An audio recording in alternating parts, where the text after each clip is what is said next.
MLA అంటే హడావుడి, ఆర్భాటం, వెనక ముందు బందోబస్తు, మధ్యలో ఖరీదైన వాహనం ఇలాంటివేం లేకుండా సామాన్యంగా సింప్లిసిటీతో గత ఏడాది కాలంగా ఎమ్మెల్యేగా ఎంపికైనప్పటి నుంచి అవసరమైతే టీ షర్ట్స్తో లేకపోతే మామూలు నార్మల్ ఫార్మల్ డ్రెస్తో కనిపిస్తుంటాడు ఎమ్మెల్యే గాలి భానుప్రకాష్.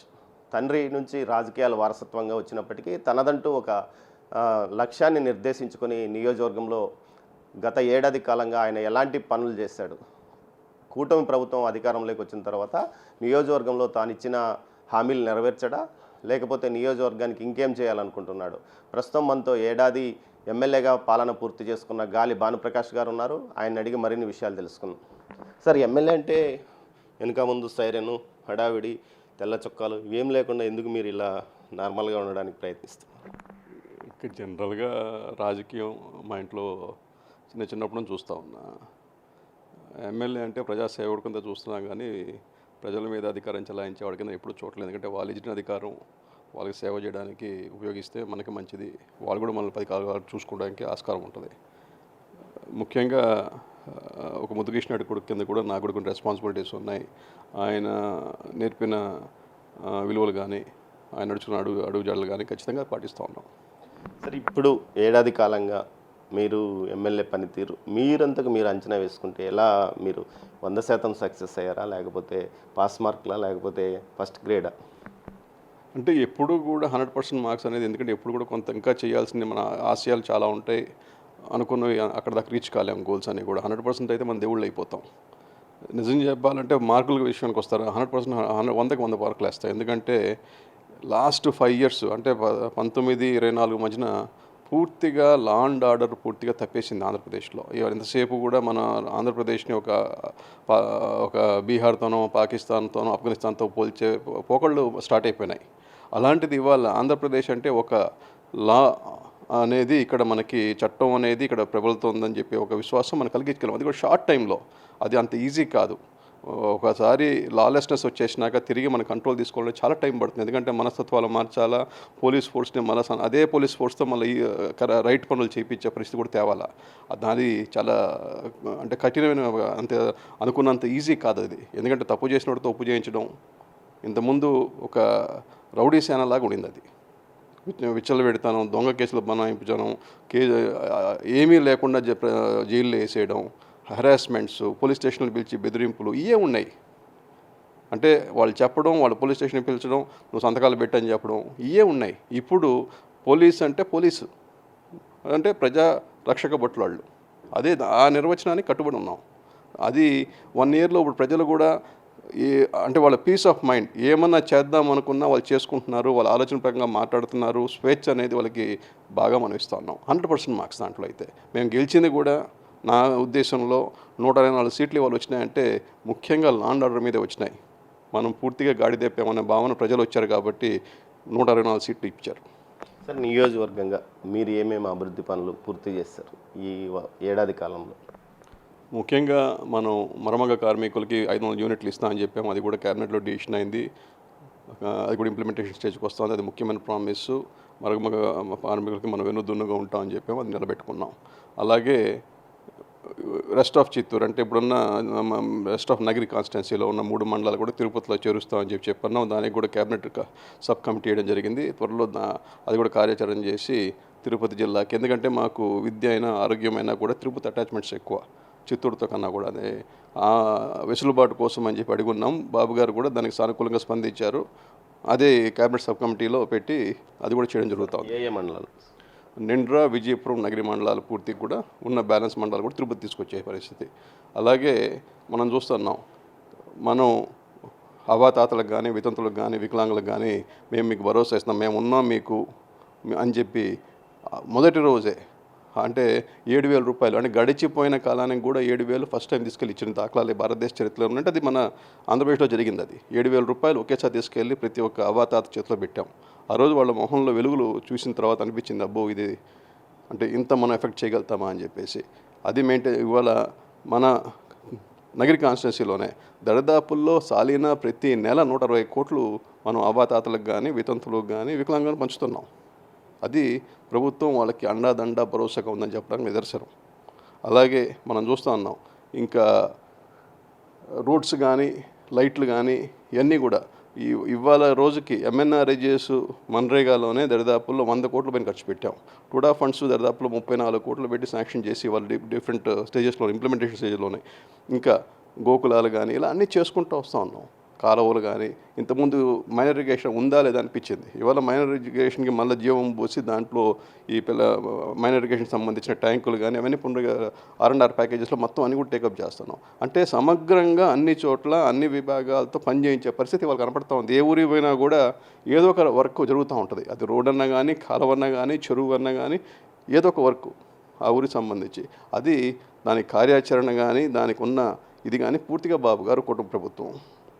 సరే, ఇంకా ఏదైతే గాలేరు నగర్ కానీ మీరు అదేవిధంగా ఈ సమ్మర్ స్టోరేజ్ ట్యాంక్ వాటర్ తెప్పించడానికి ఆ స్కీమ్ ఎంతవరకు వచ్చింది? గత ప్రభుత్వం కూడా మేము ఏదో చేసామని చెప్పారు కదా. నాకు తెలిసి గత ప్రభుత్వం పోలవరం ప్రాజెక్టు మన ఆంధ్రప్రదేశ్కి ఒక జీవనది లాంటిది. మొత్తం రాష్ట్రం అంతా కూడా సస్యశ్యామలం చేయాలా, నీటి సప్లై స్టేట్ చేయాలనేది పోలవరం ప్రాజెక్ట్ అనేది ముఖ్యం.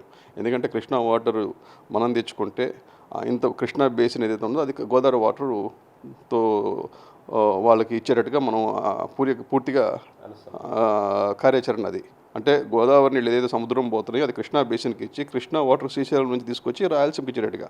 రాయలసీమ కరువు ప్రాంతం కాబట్టి అది అంత ఇంపార్టెంట్ ప్రాజెక్టు, అంత మనం నీటి ఆధారమైన ప్రాంతం. మనం అంత ఇంపార్టెంట్ ప్రాజెక్టు కూడా 70% పైచీలకు అయిపోయిన పని కూడా చేయడానికి ఆయనకి ఇబ్బందిగా ఉండింది జగన్కి. అది 3%, 5 సంవత్సరాలు 3% చేశాడు. అది కూడా గవర్నమెంట్ ఆఫ్ ఇండియా డబ్బులు సాయం చేస్తూ ఉందని చెప్పినా కూడా దాన్ని అడ్వాంటేజ్ తీసుకునే పరిస్థితి ఆయన ఉన్నాడు. ఇవాళ 1 సంవత్సరం అయింది, డైఫ్రామ్ వాళ్ళంతా కొట్టుకుపోయింది. దాని అంతా కూడా రెక్టిఫై చేసుకుంటా ఇవాళ దరిదాపులు 6% పురోగతి తీసుకొచ్చాం ఈ ఒక సంవత్సరం. ఇవాళ మనం చూస్తుంటే అక్కడ హెవీ మిషనరీ పనిచేయడం కానీ అదే కాకుండా R&R ప్యాకేజెస్ కూడా మనం ఇవాళ మూవ్మెంట్ తీసుకొచ్చాం. R&R ప్యాకేజెస్ తీసుకొస్తే కొద్దిగా మళ్ళీ కొంచెం హైట్ పెంచుకొని నీటి మునక ప్రాంతం ఏదైతుందో వాళ్ళంతా కూడా వాళ్ళకి రీలొకేట్ చేసి మనం రిజర్వాయర్ చేసుకోవడానికి అవకాశం ఉంటుంది. పూర్తిగా వదిలేశాడు దాన్ని. అది నాకు అర్థం కావట్లేదు. ఎందుకంటే ఒక రాజకీయ నాయకుడికి కొన్ని ఉంటాయి, ఎయిమ్స్ ఉంటాయి, అంబిషన్స్ ఉంటాయి. మన టర్మ్లో ఇది చెయ్యాలి, మన టర్మ్లో ఇది సాధించాలి, నా పేరు నిలవాలి అంటే మేమంతా వచ్చింది కూడా అదే. మన గురించి అనుకోవాలి, మనం ఉన్నా లేకపోయినా అనే ఆకాంక్ష అయితే మాకందరికి ఉంది. అదే జగన్ లాంటి అతనికి అంత పెద్ద వరం ఇచ్చాడు దేవుడు. ఒక అమరావతి కట్టమనో లేకపోతే పోలవరమో లేకపోతే ఇంకోటో అలాంటిది పూర్తిగా విచ్ఛిన్నం చేయడానికి అని ఎంచుకున్నాడు. కానీ కట్టాడు అని చెప్పేదానికి ఎక్కడలే. ఇవాళ ఆ పోలవరము ఏదైతే ఇప్పుడు కంప్లీట్ అవుతుందో దాని తర్వాత ఇప్పుడు బనకచెర్ల తీసుకొస్తున్నారు. బనకచెర్ల తీసుకొస్తుంటే ఏదైతే ఆ వాటర్ ఉంటుందో ఇక్కడ అది మన రాయలసీమ దాకా వచ్చే పరిస్థితి ఉంది. ఎందుకంటే ఆడ అలైన్మెంట్ ప్రాబ్లం అయ్యి నీళ్ళు గాలేరు దగ్గర కంప్లీట్ కావడానికి మధ్యలో కడప చిత్తూరు మధ్యలో గ్యాప్ వస్తూ ఉంది. ఆ గ్యాప్ ఏరియాని కూడా రెక్టిఫై చేసుకుంటూ ఏదైతే ఇక్కడ మన నెల్లూరులో సోమశిల ఉందో అక్కడ నుంచి తీసుకొచ్చే పరిస్థితి కనపడుతూ ఉంది. అది తీసుకొస్తే ఖచ్చితంగా వాటర్ అవుతాయి. సరే, ఇంకా పరిశ్రమలకు సంబంధించి ఎలాంటి స్టెప్ వేస్తారు? మనం చూస్తున్నాం ఆంధ్రప్రదేశ్ అంటే గడిచిన ఒక సంవత్సరంలో చాలా హెడ్లైన్స్ చూసి ఉంటాం.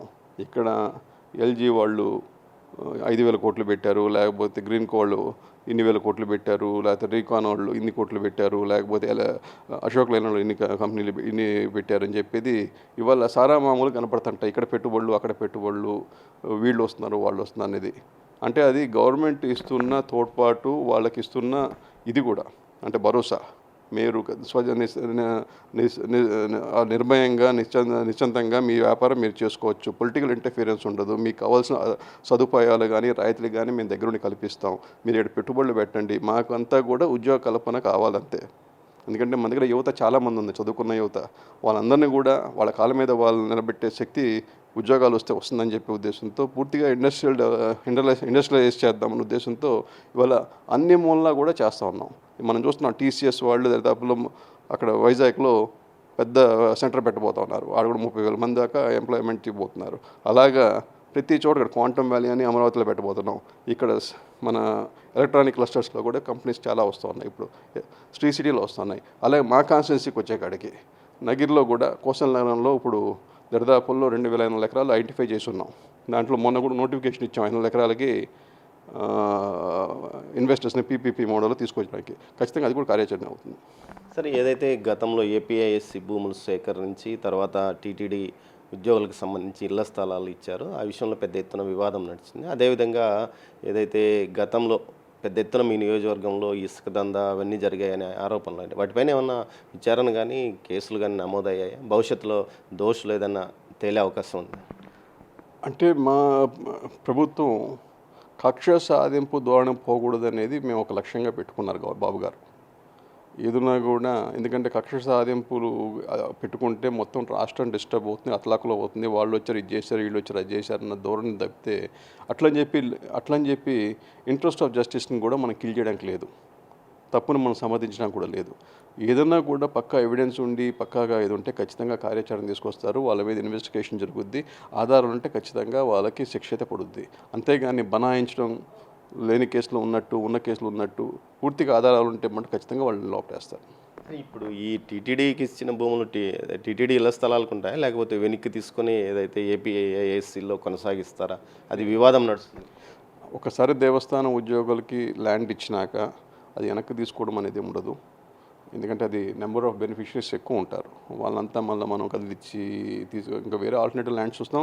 కానీ అట్లా అని చెప్పేసి అక్కడ తీసుకున్న లంచాలు కానీ లేకపోతే కమిషన్లు కానీ అవన్నీ ప్రభుత్వ దృష్టిలో ఉన్నాయి, దాని మీద కార్యాచరణ తీసుకుంటారు.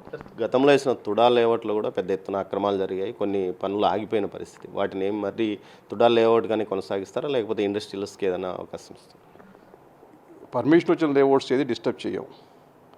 ఏదైతే గవర్నమెంట్ ల్యాండ్ని ఏదైతే ఉంటుందో అవన్నీ కూడా ఇప్పుడు సేవ్ చేయడానికి ట్రై చేస్తున్నాం. ఎందుకంటే ల్యాండ్ బ్యాంక్ అనేది ఇండస్ట్రీస్కి అవసరం. ఆ ల్యాండ్ బ్యాంకు తయారు చేయడానికి అంటే ఏపీఐసి ద్వారా ఆ ల్యాండ్ బ్యాంక్ని కాపాడుకుంటే భావితరాలకి మనం ఒక ఇది ఇచ్చినట్టు ఉంటుంది. అట్లా కాకుండా మనం ఇష్టం వచ్చినట్టు వెచ్చలు పెడుతున్నంత ఆడ ప్లాట్లు ఈడ అని చెప్పి మన స్వలాభం కోసం ఆ రోజు అమ్మేసి ఇప్పుడు ఆమె ఏం చేసింది 10% కమిషన్ కోసం మొత్తం బంగారం ల్యాండ్ అంటే ఇవాళ నివాస యోగ్యం కాదు. అక్కడ ఎవరైతే టీటీడీ వాళ్ళకి ఇచ్చారో అది నివాస యోగ్యం కాదు. దరిదాపుల్లో తిరుపతికి 15-20 కిలోమీటర్ల దూరంలో తీసుకెళ్ళి ఇచ్చారు. అక్కడ ఎవరు కట్టుకుంటారు ఇల్లు, ఎవరు పోయి పనిచేస్తారు తిరుపతి లాంటి చిన్న పట్టణంలో కూడా. అలాంటిది కేవలం కమిషన్ల కోసం ఆమెకు వచ్చే 10% దీనికోసం ఆమె ఇంత దిగజారుపుతనం చేసింది. రేపు మనం కూడా ఆమె ద్వారాలో పోతే మనల్ని జనాలు ఒప్పుకోరు. ఖచ్చితంగా ఇండస్ట్రియల్ డెవలప్మెంట్కే వాడతాం. ఇది కొంచెం ఇబ్బందికరమే. మీ కార్యకర్తలు చాలామంది మేము టిప్పర్లు పెట్టుకుంటాం, మట్టి తోలుకుంటాం అంటుంటే మీరు ఆపేస్తున్నారని వాళ్ళు అంటున్నారు. ఇది కొంత మీ మీద బాగా ప్రెజర్ పెరుగుతుంది. అంటే జనరల్గా కార్యకర్తలు బాగుండాలని కోరుకునే వాళ్ళు నేను ఒకడిని. అట్లని చెప్పేసి న్యాచురల్ సంపదను దోచుకుందామన్నా లేకపోతే దాన్ని అడ్వాంటేజ్ తీసుకుందామన్నా కొంత నాకు ఇష్యూస్ ఉన్నాయి. అది అలౌ చేయట్లేదు. అప్పుడైతే ఏమైనా పర్మిషన్ ఉన్నా అంటే జెన్యూన్ వర్క్స్ అంటే రోడ్డు వర్క్ మా కాన్స్టిట్యున్సీలో రోడ్డు పోతూ ఉంది. అది మా కాన్స్టిట్యున్సీ మా అందరికీ ఇలా అవసరం అది. ఎందుకంటే ఒక ఇండస్ట్రీ రావాలన్నా లేకపోతే రాకపోకలు సుజావుగా జరగాలన్నా కూడా మంచి రోడ్స్ ఉండాలి. దానికి పూర్తిగా సహకరిస్తాను. తీసుకెళ్ళి చెన్నైకి అమ్ముకుంటానో లేకపోతే తిరుపతి అమ్ముకుంటానంటే కొద్దిగా వచ్చేయట్లేదు. 2014 నుంచి 19 వరకు మీ నాన్నగారు ఇలాగే ఆపారు. అసలు ఎక్కడ గ్రావెల్ కానీ ఇసుక తరలింపును పూర్తి స్థాయిలో ఆపారు. 2019 నుంచి 24 మధ్యలో పెద్ద ఎత్తున ఇక్కడ నుంచి దందా నడిచిందనేది బహిరంగ రహస్యం. పెద్ద ఎత్తున ఆందోళనలు గ్రామస్తులు కూడా చేశారు. అంటే ఇప్పుడు కూడా మీరు దాన్ని ఏదైతే మీరు జాగ్రత్తగా అట్టిపెట్టడం మరలా ఇంకో దోపిడీకి తెరదేయదంటారా? సరే, మన దేవుడు మనకు అవకాశం ఇచ్చాడు, మనల్ని కుర్చీలో కూర్చోబెట్టాడు. మన కర్తవ్యం మనం నెరవేర్తిస్తాం. ఆ తర్వాత దేవుడు దయ. ఇప్పుడు మనం చేయాల్సిన పని మనం చేసాం. దాని తర్వాత వచ్చి దోచుకుంటాడు. ఏం చేస్తాం? వచ్చే సంవత్సరానికి కానీ నెక్స్ట్ 4 ఏళ్ళకి మీరు ఎలాంటి ప్లాన్ వేసుకుంటున్నారు? ఖచ్చితంగా మన నగిరిలో పర్ క్యాపిటల్ ఇన్కమ్ పెంచాలంటే ఉద్యోగ కల్పన బాగా చేయాలి. మంచి ఉద్యోగాలు రావాలి. అంటే ఈ చిన్న ఉద్యోగాలు కాకుండా కొద్దిగా మంచి డబ్బులు వచ్చే ఉద్యోగాలు వస్తే అక్కడే పని చేసుకొని అక్కడే ఉండే పరిస్థితి కల్పించాలనేది మనకున్న జియోగ్రఫికల్గా చాలా అడ్వాంటేజెస్ ఉన్నాయి నగిరికి. దాన్ని ఇప్పుడు దాకా మనం ఎక్స్ప్లోర్ చేయలేకపోయాం. ఇప్పుడన్నా ఎక్స్ప్లోర్ చేయాల్సిన పరిస్థితి. ఎందుకంటే ఇంత ముందు దాకా మాకు కనెక్టివిటీ లేదు. ఇప్పుడు కనెక్టివిటీ ఏర్పడుతూ ఉంది. ఇంకా రానున్న రోజుల్లో దాన్ని మనం అడ్వాంటేజ్ తీసుకొని ఖచ్చితంగా దాన్ని ముందుకు తీసుకెళ్లాలని ప్రయత్నం చేస్తున్నాం. నగరి నియోజకవర్గ సమగ్ర అభివృద్ధికి కట్టుబడి ఉన్నాము. అదే సమయంలో ప్రకృతి సంపద దోపిడీ చేసుకుంటామంటే దాన్ని పూర్తి స్థాయిలో అడ్డుకుంటాను. మరోవైపు ముఖ్యంగా గతంలో జరిగిన తప్పుదాలకు ఖచ్చితంగా చర్యలు ఉంటాయి, కానీ బలవంతంగా తాము కేసులు నమోదు చేయమని చెప్తున్నారు. మరోవైపు ఇప్పటి వరకు చూస్తున్న అభివృద్ధిని తీసుకుంటే ఏదైతే మరమగ్గాల కార్మికులకు 500 యూనిట్ల వరకు విద్యుత్తు ఉచితంగా ఇవ్వాలని ప్రభుత్వం నిర్ణయం తీసుకుంది. దీంతోపాటు పెన్షన్లు 160 కోట్ల వరకు నియోజకవర్గంలో ప్రతి నెల పంపిణీ అవుతున్నాయి. దీనికి తోడు ఇటు రైతులకు సంబంధించి పూర్తి స్థాయిలో అన్ని ఇన్పుట్ సబ్సిడీ సామాన్లు అందుతున్నాయి. మరోవైపు ఏదైతే నియోజకవర్గంలో ఇటు ఇండస్ట్రీస్ కోసం ప్రత్యేకంగా 2500 ఎకరాల భూమిని సేకరించాము. అందులో 500 ఎకరాలను నోటిఫై కూడా చేయడం జరిగింది. పీపీపీ పద్ధతిలో త్వరలో పరిశ్రమలు రానున్నాయని నగరి ఎమ్మెల్యే గాలి భానుప్రకాష్ అంటున్నారు. కెమెరా పర్సన్ పురుషోత్తంతో దామోదర్ నగర్ నుంచి.